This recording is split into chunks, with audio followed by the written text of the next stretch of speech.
as leaders, as aspiring school leaders, it's easy to constantly focus on work and then you're not present at home. You don't want your family to get the least of you while work gets the best of you.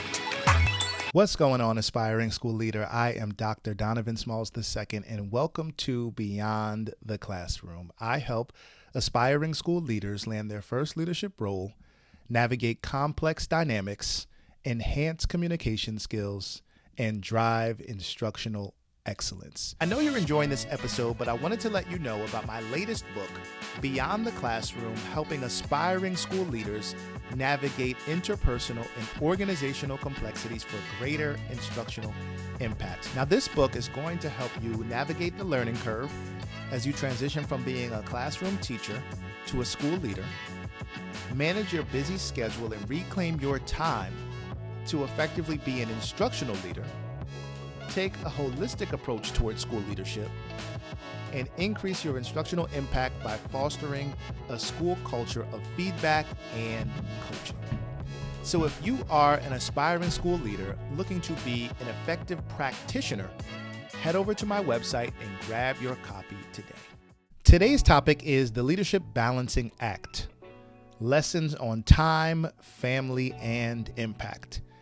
Now, many of us educators have returned back to school. We are now done with winter recess, done with winter break, and now we are back into the swing of things, right?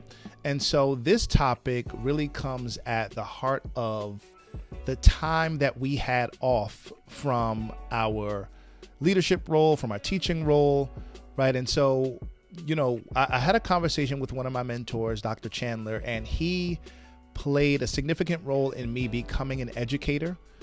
He was one of my professors during my education program, and one of the lessons that I took from him was the importance of improvisation, right?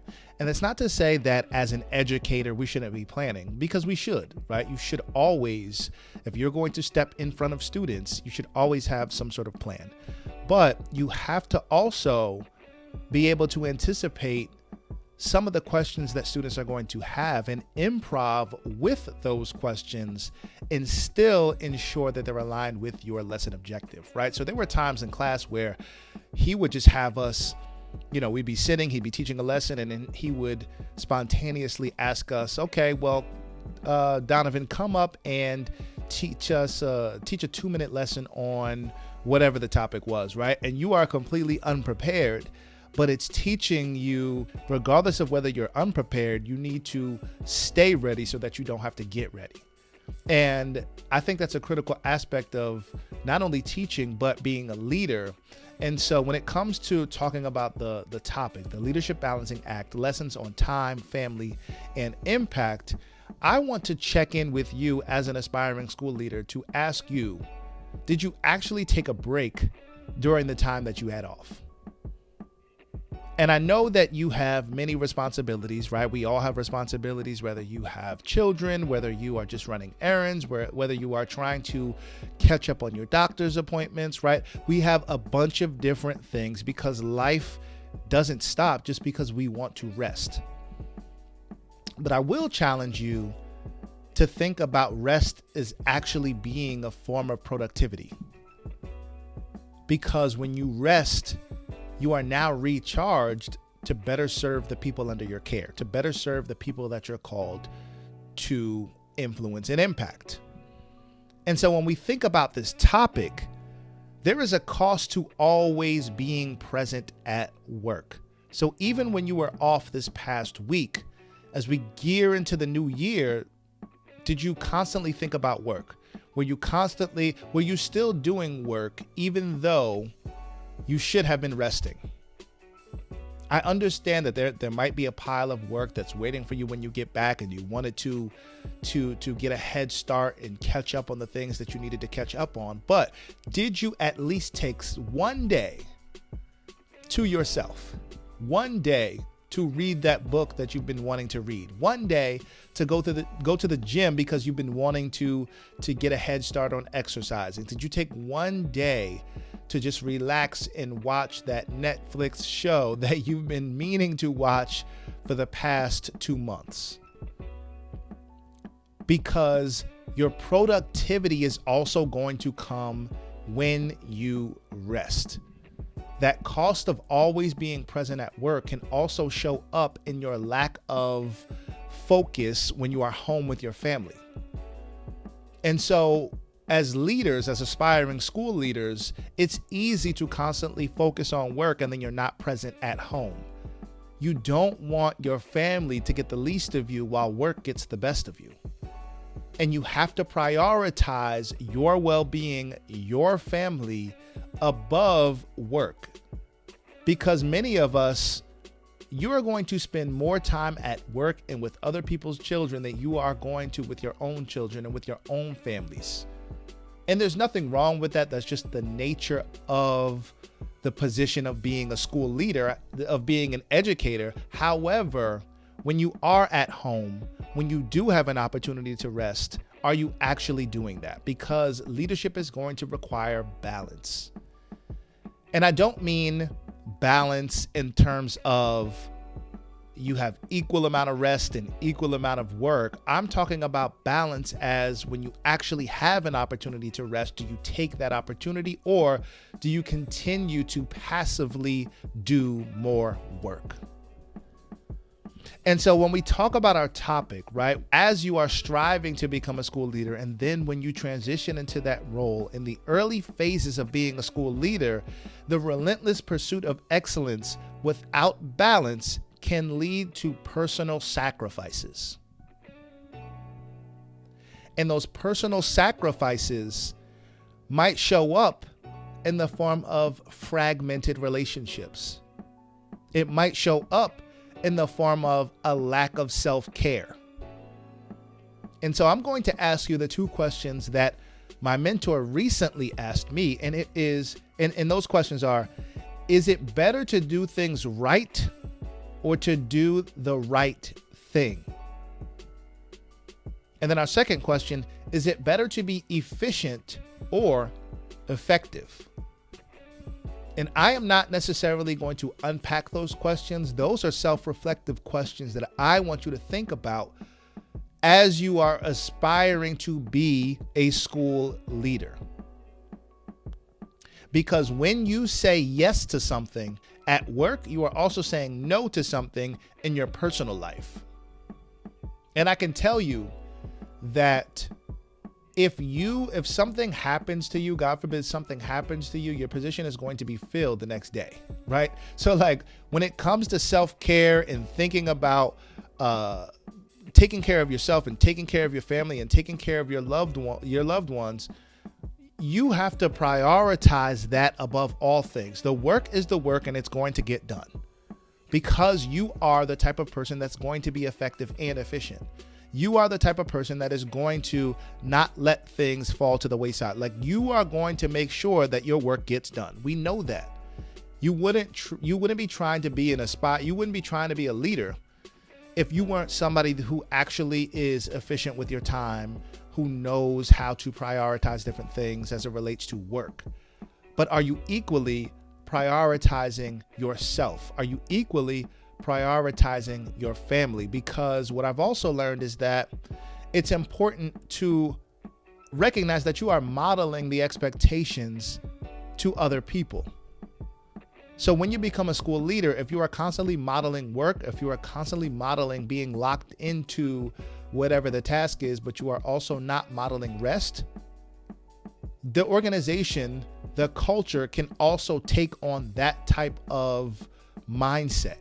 And that's not necessarily what you want. People are not always going to just look at what you say. They're also going to look at your life and look at what you do. You are constantly modeling the expectations for other people to follow. Never forget that. And so are you modeling workaholism or are you modeling the balancing act, the ebb and flow of work and rest? And so over the past week, when you had an opportunity to rest, I hope that you took the time to do that. Because when you rest, when you recover, and when you recharge, you are going to be able to better serve the people that you have been called to serve. So here are 4 strategies for balancing leadership ambitions with personal well-being. And I have to be honest about this, right? Because this is a personal thing for me as well, right? Balancing leadership ambitions with personal well-being. Because I have a tendency, and I know that I'm not the only one, right? I have a tendency to constantly focus on leadership ambitions as opposed to prioritizing my well-being. And that's not to say that I don't engage in self-care. That's not to say that I don't go to the gym when I need to. It's not to say that I don't eat healthy, because I do all of those things. However, sometimes I have to remind myself, you have to turn it off, right? You can't always be thinking about leadership. You can't always be creating videos. You can't always be creating and doing things to help other people. You have to figure out an ebb and a flow that's going to allow you to prioritize self-care, also prioritize your family, and prioritize helping and serving other people to become better school leaders.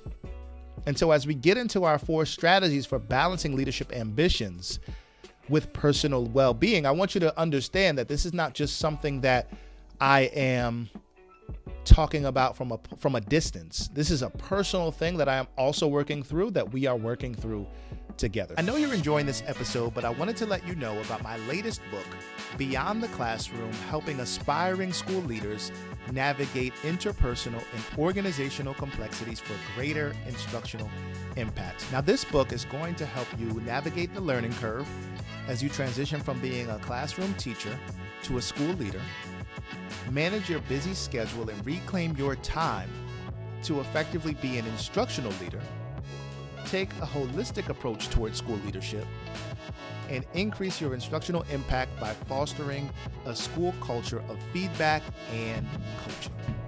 So if you are an aspiring school leader looking to be an effective practitioner, head over to my website and grab your copy today. So number 1 is prioritize with purpose.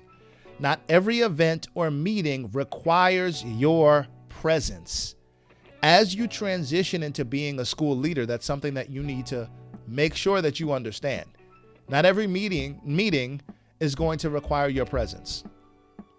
It's okay to delegate someone else to go to the meeting that you might have wanted to go to, but they can gather that information. They can turnkey that information back to you and to your staff, as opposed to you constantly being the one to go to every single meeting. You have to prioritize with purpose. Prioritize your family with purpose. When you are home, be home. When you are at work, be at work. Figure out a nice cadence that is going to allow you to work hard, but also rest well. Number 2, family first, always. Again, family first, always. Schedule non-negotiable time with family and treat it like a high priority meeting. The time that you have with family, you will never be able to get back. And the last thing you want to do is have some sort of regret, whether something goes wrong with the leadership position that you are striving to earn, or whatever the case is, right? I don't want to go into detail about that, right? However, I want you to think about what type of legacy that you want to leave behind.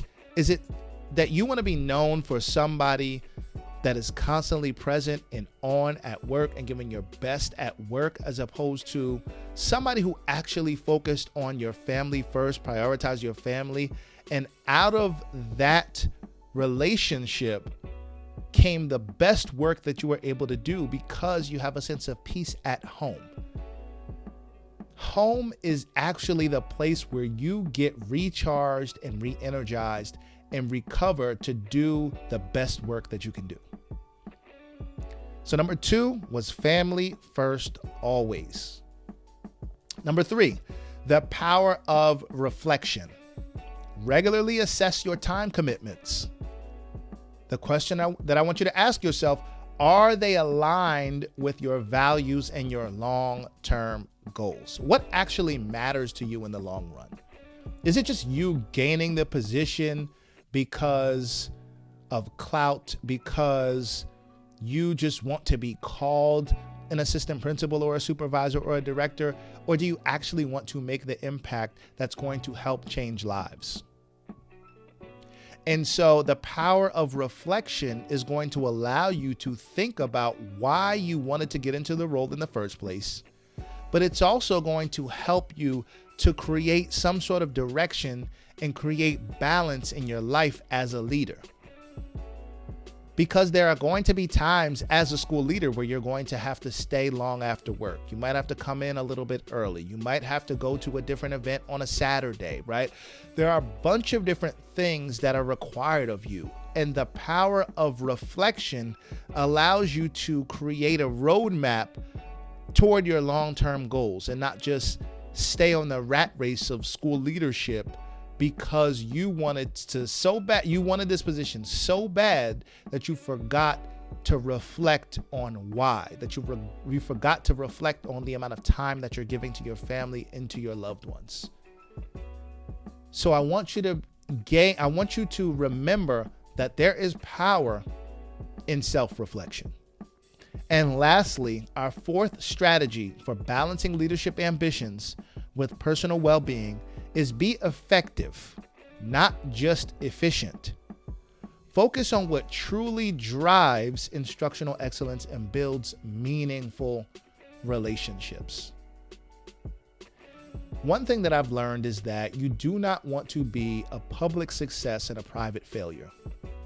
What that means is you do not want to be praised for being this amazing leader at work, but then when you go home, you're not an amazing leader at home as well.